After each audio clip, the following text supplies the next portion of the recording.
বলছে দয়ার ওপর বেঁচে আছি, যখন ইচ্ছা হবে ভেঙে দেবে, যখন ইচ্ছা হবে মেরে দেবে। কিন্তু হিন্দু ধর্মের ওপর বেছে বেছে আক্রমণ কেন? এটা কি আপনারা ঠিক মনে করেন? ফেসবুক লাইভ করে এসেছে যে আমরা কালকে 3টের সময় মোথাবাড়িতে অভিযান করব। সাধারণ নয়, কোন রাজ্যে আপনি বসবাস করেন?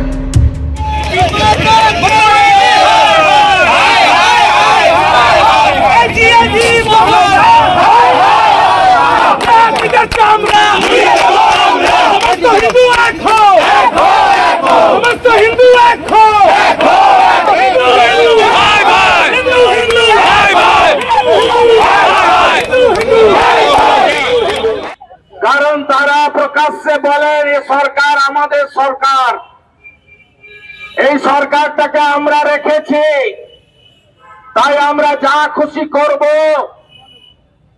এই সরকারের যারা ট্যাক্সের টাকায় বেতন পায় সেই পুলিশের লোকেরা কিছু করবে না। মডেল একই। গত 2-3 মাসের মধ্যে বেলডাঙ্গা, নওদা, কালকে মোথাবাড়ি। অভিযোগ কি? তার আগের দিন রামনবমীর কোন প্রস্তুতি যাত্রা ছিল, সেখানে কিছু অভিযোগ তারা করছেন। অভিযোগ করার জায়গাটা আছে থানাতে। আপনারা কালকে মাইকিং করে ধর্মীয় পতাকা নিয়ে মোথাবাড়ি বাজারে 50-এর বেশি হিন্দু দোকানদার বেছে বেছে সব দোকান ভাঙলেন, লুট করলেন। যথারীতি পুলিশ যখন ঘটছে, পুলিশ ছিল না, অথচ আপনি অবাক হয়ে যাবেন, ঘোষণা দিয়ে এসেছে, ফেসবুক লাইভ করে এসেছে যে আমরা কালকে 3টের সময় মোথাবাড়িতে অভিযান করব। সাধারণ নয়, কোন রাজ্যে আপনি বসবাস করেন? কোন পুলিশ, কোন শাসক নিরীহ লোকগুলো দোকান তছনছ করলেন? রাস্তায় যারা হিন্দু মুসলিম নির্বিশেষে সব গাড়িগুলোকে ভেঙে দিলেন, ড্রাইভারদের মারলেন। রাত্রি অবধি তাণ্ডব চলল। আমাদের যাদব সমাজ, ঘোষেরা, যারা দুধ এবং ছানা ইত্যাদির মালদা, মুর্শিদাবাদ, নদিয়ায় বিশেষভাবে তারা ব্যবসা বাণিজ্য করে, সবগুলো গাড়ি থেকে ছানা নামিয়ে সেখানে থাকা আমার ঘোষ বন্ধুদের, যাদব সমাজকে মেরে রক্তাক্ত করলেন। আমি প্রথম বারুইপুর যাওয়ার সময় এক স্যান্ডেলে দিয়ে ডিজি রাজীব কুমারকে, এসপি মালদা প্রদীপ যাদবকে আমরা অনুরোধ করেছিলাম যে ব্যবস্থা নিন। আমরা এসপি সম্ভবত চেঞ্জ হয়েছে এখন, তা আমি করার পরে দেখলাম পুলিশ এলো, পুলিশের সামনে পুলিশ এসে হাত পা ধরছে তাণ্ডবকারীদের। আমি আবার রাত্রে এক স্যান্ডেলে দিলাম, দেখবেন পুলিশ হেলমেট লাগিয়ে, র্যাপের পোশাক পরে, গ্যাস, লাঠি, রাবার বুলেটের বন্দুক নিয়ে তাদের হাত পা ধরছে। আর কি বলছে তাণ্ডবকারীরা? বলছে এরা গুলি করতে পারবে না, কারণ তারা জানে আইনের শাসন নেই, মমতার সরকার আছে, তোষণের সরকার, ভোট ব্যাংকের রাজনীতির সরকার। বলছে হিন্দু শূন্য করে দেবে, এটা সংবিধানের ভাষা। এটা গণতন্ত্রের ভাষা, এটাকে বলতে পারেন না। আজকে আপনি দেখলেন ইন্টারনেট বন্ধ, 163 ধারা, যেটা আগের 144 বিএনএস এর অন্তর্গত, সেটা দিয়ে আপনাদের ওখানে কাউকে ঢুকতে দেওয়া হচ্ছে না। ভারতীয় জনতা পার্টির জেলার সভাপতি অজয় গাঙ্গুলি, 2 বিধায়ক গোপাল শাহ, চিন্ময় বর্মনরা যখন মুভ করেছে, ঠিক চিরাচরিত প্রথা অনুযায়ী 10 কিলোমিটার দূরে আটকে রাখা হয়েছে।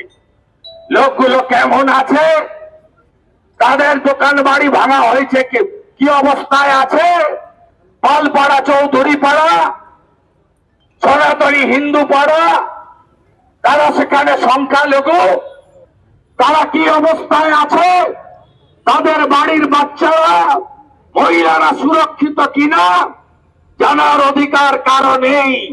কোন রাজ্যে আমরা বসবাস করছি? মাননীয় রাজীব কুমার, এক যাত্রায় পৃথক ফল হতে পারে না। আপনি সিসিটিভি ফুটেজ দেখে বিজেপি আন্দোলন করলে তাকে তুলে আনেন, ধরে আনেন।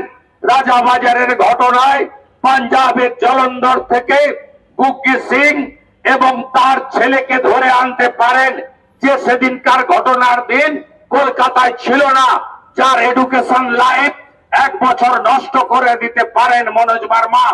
সেই আজকে সেখানে 20 জন গ্রেপ্তার হয়েছে বলে আমাকে একজন আইপিএস এর মাধ্যমে খবর পাঠানো হয়েছে। কিন্তু তারা কারা? তারা কোনটাই যারা দুষ্কৃতকারী, হামলাকারী, লুটেরা, আগুন দেওয়া লোকেরা নয়। তৃণমূলের রহিম বক্সি, সাবিনা ইয়াসমিনের সঙ্গে পুলিশ চুক্তি করে কিছু গরিব মুসলিমকে পুলিশের হাতে তুলে দেওয়া হয়েছে জেল খাটানোর জন্য। আর যারা গুন্ডা, যারা দুষ্কৃতকারী, যারা লুট করেছে শাসক দলের ভরসায়, তাদের একজনেরও কেশাগ্র স্পর্শ করেনি। এখন পুলিশ, এই পুলিশকে যেভাবে মমতা বন্দ্যোপাধ্যায় সনাতনী হিন্দুদের বিরুদ্ধে আমাদের অধিকার, আমাদের ধর্মাচরণ, আমাদের বেঁচে থাকার উপরে আক্রমণ করাচ্ছেন, এর পরিণতি ভালো হতে পারে না। আপনারা রাস্তায় থাকুন, আমরা আইনি লড়াই করে ডালখোলা, মমিনপুর, ইকবালপুর, শিবপুর, রিসরার মতো মোথাবাড়িকে ঠান্ডা করব।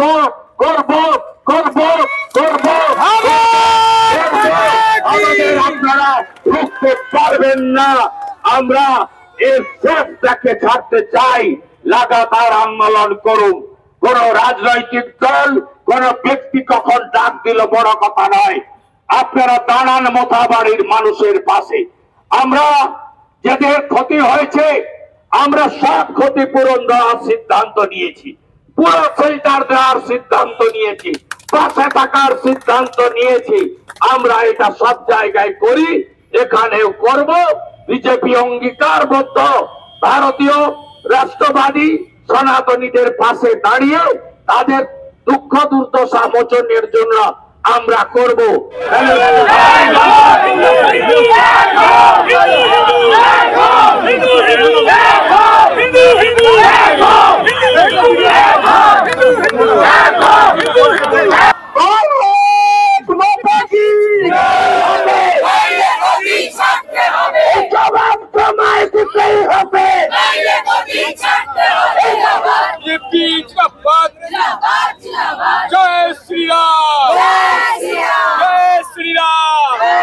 পশ্চিমবঙ্গে যদি আইনের শাসন থাকতো তাহলে এই ঘটনা হতো না।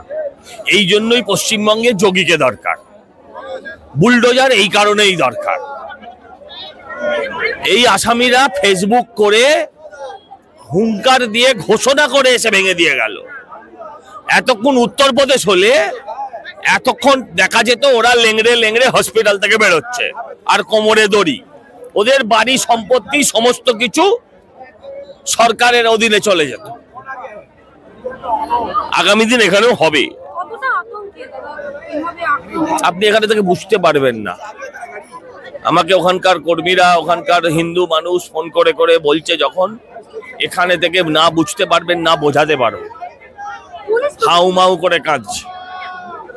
আমার মনে হলো এরা কেউ আর পশ্চিমবঙ্গে থাকে না, এরা বাংলাদেশে থাকে। বলছে কোনো পুলিশ নেই, কোথাও নেই। বলছে দয়ার ওপর বেঁচে আছি, যখন ইচ্ছা হবে ভেঙে দেবে, যখন ইচ্ছা হবে মেরে দেবে।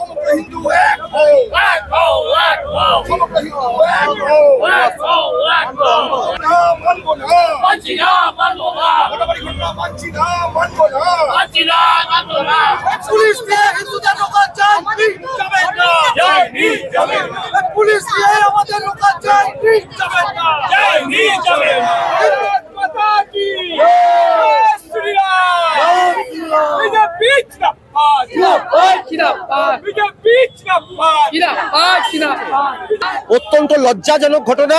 বারবার করে বলছি, পশ্চিমবঙ্গটা আস্তে আস্তে বাংলাদেশে পরিণত হচ্ছে এবং এটা যদি রেজিস্ট করা না হয়, এটা আস্তে আস্তে বাংলাদেশ হবে। বাংলাদেশ হওয়ার আগে আমরা রাস্তায় নামছি এবং সকল হিন্দু ভাই বোনেদের জন্য, সকলের জন্য, কিছু সম্প্রদায়ের এই তোলামুলিদের আশ্রিত কিছু অন্য ধর্মের লোক রয়েছে, আমি অন্য ধর্মের সবাইকেও বলবো না, তোলামুলিদের আশ্রিত কিছু রয়েছে এই জেহাদিরা, তারা এই অসভ্যতাটা করছে, অন্য ধর্মের সবাই নয়।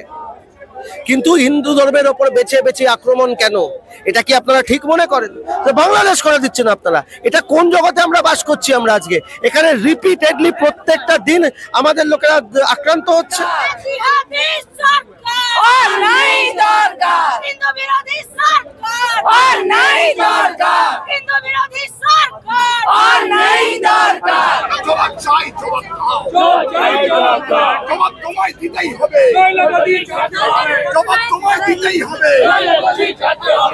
হিন্দু হিন্দু ভাই ভাই, হিন্দু হিন্দু ভাই ভাই।